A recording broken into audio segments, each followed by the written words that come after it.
ഈ ഗ്ലോബലൈസേഷൻ മാറി D globalisation എന്നുള്ള പ്രക്രിയ വരുമ്പോൾ അവിടെ ഈ സോവറിൻ നാഷണലിസം എന്നൊക്കെ പറയുന്ന ഒരു ആശയമുണ്ട്. അതിൽ ഏറ്റവും പ്രധാനപ്പെട്ടത് ഈ പോപ്പുലിസ്റ്റ് നേതാക്കന്മാർ ഉയർന്നു വരും.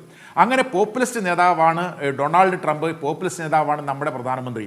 അങ്ങനെയുള്ള ആളുകൾ തമ്മിലുള്ള ഒരു ഹൃദയൈക്യമാണ് ഇവിടെ ഉണ്ടായത്. പക്ഷേ ഇവിടെ കാണാതെ പോയത് ഇന്ത്യ എന്ന് പറയുന്ന രാജ്യത്തിൻ്റെ താല്പര്യങ്ങൾ സംരക്ഷിക്കുന്നതിന് നമുക്ക് ഇദ്ദേഹവുമായിട്ടുള്ള വളരെ അടുത്ത ചങ്ങാത്തം സാധിക്കില്ല എന്ന് നമ്മൾ മനസ്സിലാക്കുന്നതിൽ പരാജയപ്പെട്ടു എന്നുള്ളതാണ് ഏറ്റവും പ്രധാനപ്പെട്ട കാര്യം. പിന്നെന്താ സംഭവിച്ചത്? ഇപ്പോൾ അധികാരത്തിൽ വന്നു. ഇപ്പോൾ അധികാരത്തിൽ വന്നപ്പോഴും നമ്മുടെ ഈ മാധ്യമപ്രവർത്തകർക്ക് എല്ലാവർക്കും അറിയാം, ഇദ്ദേഹം തെരഞ്ഞെടുപ്പിൽ വിജയിക്കണമെന്ന് ആഗ്രഹിച്ച ഒരുപാട് ആളുകൾ ഇന്ത്യയിലുണ്ട്, പ്രത്യേകിച്ച് BJP അനുകൂല ആളുകളെല്ലാം. എന്ന് മാത്രമാണോ ഇന്ത്യയിലെ മാധ്യമങ്ങൾ ഇദ്ദേഹം അമേരിക്കൻ പ്രസിഡന്റായി തിരഞ്ഞെടുക്കപ്പെട്ട് കഴിഞ്ഞപ്പോൾ നമ്മുടെ മാധ്യമങ്ങൾ, പ്രധാന മാധ്യമങ്ങളെല്ലാം എന്താ എഴുതിയത്? ഇതാ ഇന്ത്യ അമേരിക്ക ബന്ധം അതിശക്തമായി മെച്ചപ്പെടാൻ പോകുന്നു. കാരണം എന്താണ്? നമ്മുടെ ട്രംപ്, നമ്മുടെ പ്രധാനമന്ത്രിയുടെ മേരാ ദോസ്ത് എന്ന് വിളിച്ച് പറയുന്ന ആൾ അമേരിക്കൻ പ്രസിഡന്റായിട്ട് വന്നിരിക്കുന്നു.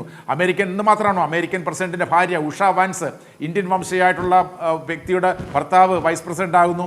ഇന്ത്യ കോക്കസിൻ്റെ നേതാവായിട്ടുള്ള ഹെക്സത്ത് നേതാവായിട്ട് വരുന്നു. അതുപോലെ മാർക്കോ റൂബിയോ, ഈ ചൈന വിരുദ്ധനായിട്ടുള്ള മാർക്കോ റൂബിയോ വിദേശകാര്യ സെക്രട്ടറി ആയിട്ട് വരുന്നു. അങ്ങനെ പ്രധാനപ്പെട്ട പദവികളെല്ലാം ചൈന വിരുദ്ധരോ ഇന്ത്യ അനുവാദ തുളസി ഗബാഡ് എന്ന് പറയുന്ന പിന്നെ എന്താണ് സ്ത്രീ, ഇന്ത്യക്ക് അനുകൂലമായി നിൽക്കുന്ന സ്ത്രീ പ്രധാനപ്പെട്ട പദവികളിലേക്ക് വരുന്നു. അതുകൊണ്ട് ഇന്ത്യ അമേരിക്ക ബന്ധം മെച്ചപ്പെടാൻ പോകുന്നു.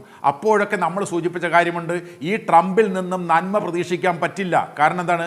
ഒന്നാമത്തെ ഭരണകാലത്ത് തന്നെ ഇദ്ദേഹം ഇന്ത്യക്കെതിരെ വളരെയധികം ദ്രോഹപരമായ നിലപാടെടുത്ത ആളാണ്. ഒന്നാമത്തെ ഭരണകാലത്ത് അദ്ദേഹം പറഞ്ഞു, ഈ വാചകം പറഞ്ഞിട്ടുണ്ട്, ഇന്ത്യ ചുങ്ക രാജാവാണ് എന്ന് പറഞ്ഞു. എന്ന് മാത്രമല്ല, ഇന്ത്യയിൽ ശുദ്ധ ജലവുമില്ല, ശുദ്ധ വായുമില്ല എന്ന് പറഞ്ഞു. അതുപോലെ തന്നെ ഈ നമുക്കെല്ലാവർക്കും അറിയാമല്ലോ, അമേരിക്കയും യൂറോപ്യൻ രാജ്യങ്ങളും ചേർന്നാണല്ലോ ഈ ഗ്ലോബൽ വാർമിംഗ്, ആഗോള താപനം എന്ന് പറയുന്ന അവസ്ഥ ഉണ്ടാക്കിയത് ഈ വ്യാവസായിക വിപ്ലവത്തിന് ശേഷം. ഇപ്പോൾ അന്ന് ട്രംപ് പറഞ്ഞെന്താണ്? ഈ ആഗോള താപനം എന്ന് പറയുന്നതിൻ്റെ ഉത്തരവാദി ഇന്ത്യയും ചൈനയുമാണ്, അവരാണ് ഈ പ്രശ്നങ്ങൾക്ക് പരിഹാരം ഉണ്ടാക്കുന്നതെന്ന്.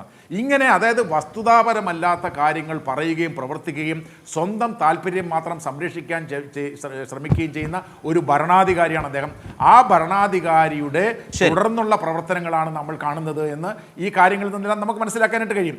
ഇവിടെ ആണ് നമ്മൾ പ്രധാനമായി മനസ്സിലാക്കേണ്ടത്, ഇദ്ദേഹത്തെ ഇപ്പോൾ ഉപദേശിക്കുന്ന ആളുകളെല്ലാം തന്നെ പിന്നെന്താണ്, അമേരിക്ക എന്ന് പറയുന്ന രാജ്യത്തിൻ്റെ മെച്ചത്തിന് വേണ്ടിയിട്ടല്ല പ്രവർത്തിക്കുന്നത്. കാരണം നമുക്കെല്ലാവർക്കും അറിയാം, ആഗോള സമ്പദ് വ്യവസ്ഥയിൽ സാമ്പത്തിക ശാസ്ത്രത്തിൽ ഉന്നതമായ നിലയിൽ പ്രവർത്തിക്കുന്ന, നമുക്കറിയാം ഇൻ്റർനാഷണൽ ട്രേഡിൽ പിന്നെ നൊബേൽ സമ്മാനം നേടിയ ആളാണ് അമേരിക്കക്കാരനായിട്ടുള്ള പോൾ ക്രക്മാൻ എന്ന് പറയുന്ന ആൾ. അദ്ദേഹം പറയുന്നുണ്ട്, ഈ പിന്നെ ഒരു രാജ്യത്തിൻ്റെ പ്രശ്നങ്ങൾക്ക് താരിഫ് ചുമത്തുക എന്ന് പറയുന്ന രാജ്യത്തിൻ്റെ പ്രശ്നങ്ങൾ പരിഹരിക്കാൻ കഴിയുകയില്ല. സാമ്പത്തിക ശാസ്ത്രത്തിൽ നൊബേൽ സമ്മാനം നേടിയ ആളാണ് ജോസഫ് സ്റ്റീഗ്ലിറ്റ്സ്.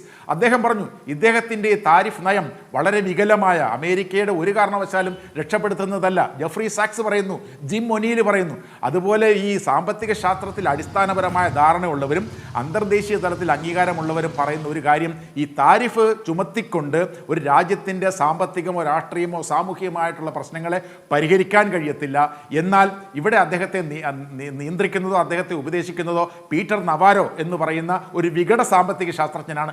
അദ്ദേഹമാണല്ലോ പറയുന്നത് റഷ്യയിൽ നടക്കുന്നത് മോഡീസ് വാറാണ്, മോഡിയുടെ യുദ്ധമാണ് നടക്കുന്നത് എന്ന് മാത്രമല്ല, എണ്ണ വാങ്ങിച്ചുകൊണ്ട് അദ്ദേഹം പറഞ്ഞ ഒരു ലാൻഡ്രോമാറ്റിക് വർക്ക് എന്ന് പറയുന്നത്, അതായത് ഈ കള്ളപ്പണം വെളുപ്പിക്കുന്നതിനാണ് നമ്മുടെ മണി ലോണ്ടറിങ് എന്ന് പറയുന്നത്. അതിൻ്റെ പാക്ക് ഉപയോഗിച്ചുകൊണ്ട് പിന്നെ അവിടുന്ന് എണ്ണ വാങ്ങിച്ച് നമ്മൾ ശുദ്ധീകരിച്ച് മറ്റുള്ള രാജ്യങ്ങൾക്ക് വിറ്റുകൊണ്ട് യുക്രൈൻ എന്ന് പറയുന്ന രാജ്യത്തിനെതിരായ റഷ്യയുടെ യുദ്ധത്തെ നമ്മൾ സഹായിക്കുന്നു എന്ന് പറയുന്ന ആളാണ് ഇദ്ദേഹം, ഈ പീറ്റർ നവാരോ എന്ന് പറയുന്നത്.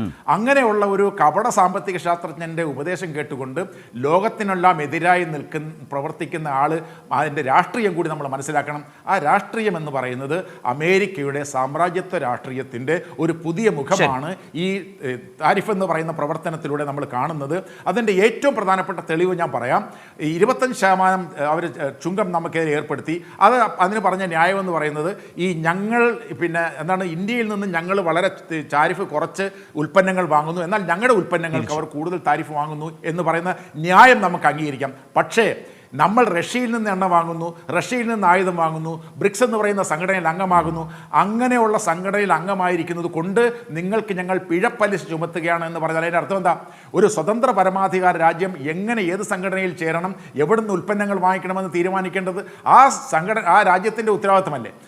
അങ്ങനെയുള്ള ഒരു പരമാധികാര രാജ്യത്തിൻ്റെ ആ പരമാധികാരം അംഗീകരിക്കാതെ ഞങ്ങൾ പറയുന്നത് കേട്ട് നിങ്ങൾ ജീവിക്കണമെന്ന് ഇന്ത്യയെ പോലെയുള്ള അമേരിക്ക, നമ്മൾ പറയുന്നത് മേരാ ദോസ്ത് എന്ന് പറയുന്ന അമേരിക്കയുടെ പ്രസിഡന്റ് നമുക്കെതിരായി ഇങ്ങനെ ഒരു തീരുമാനമെടുക്കുന്നത് നമ്മൾ കാണേണ്ടത്, ലോകം കാണാതെ പോകുന്നത് സാമ്രാജ്യത്വ രാഷ്ട്രീയമാണ്. വൈറ്റ് ഹൗസിന് ട്രംപ് വീണ്ടും അധികാരത്തിലേക്ക് വന്ന വൈറ്റ് ഹൗസിലേക്ക് കൂടുതൽ ശക്തമായി നമ്മുടെ വിദേശ നയത്തെ കൊണ്ട് പ്ലെഡ്ജ് ചെയ്ത, പണയപ്പെടുത്തിയ ഒരു സർക്കാർ, ഒരു കേന്ദ്ര സർക്കാർ, അത് മോദി സർക്കാർ നേരിടേണ്ടി വരുന്ന തിക്താനുഭവങ്ങളാണ്. ആ യാഥാർത്ഥ്യത്തിലൂടെ ഇന്നിപ്പോൾ ആ ഭരണകൂടം കടന്നു പോവുകയാണ്. രാജ്യം അത് അനുഭവിക്കുന്ന അവസ്ഥയിൽ നിൽക്കുകയാണ്. വളരെ ഗൗരവതരമായ ഒരു സാമ്പത്തിക പ്രതിസന്ധിയിലേക്ക് രാജ്യത്തെ കൊണ്ടുപോകും വിധത്തിലേക്കുള്ള തീരുമാനങ്ങൾ. അവിടെയാണ് താങ്കൾ പറഞ്ഞ പോലെ 25% ഒപ്പം വീണ്ടും 25% ഇറക്കുമതി തീരുവ ഏർപ്പെടുത്തി രാജ്യത്തിൻ്റെ വലിയ കയറ്റുമതി മുഴുവൻ അതിനെ ആകെ തകർക്കും വിധത്തിലേക്ക്, സ്തംഭിപ്പിക്കും വിധത്തിലേക്ക് മോദി സർക്കാരിന് മേൽ അല്ലെങ്കിൽ രാജ്യത്തിനു മേൽ ഇപ്പോൾ ട്രംപ് നിൽക്കുന്നത്.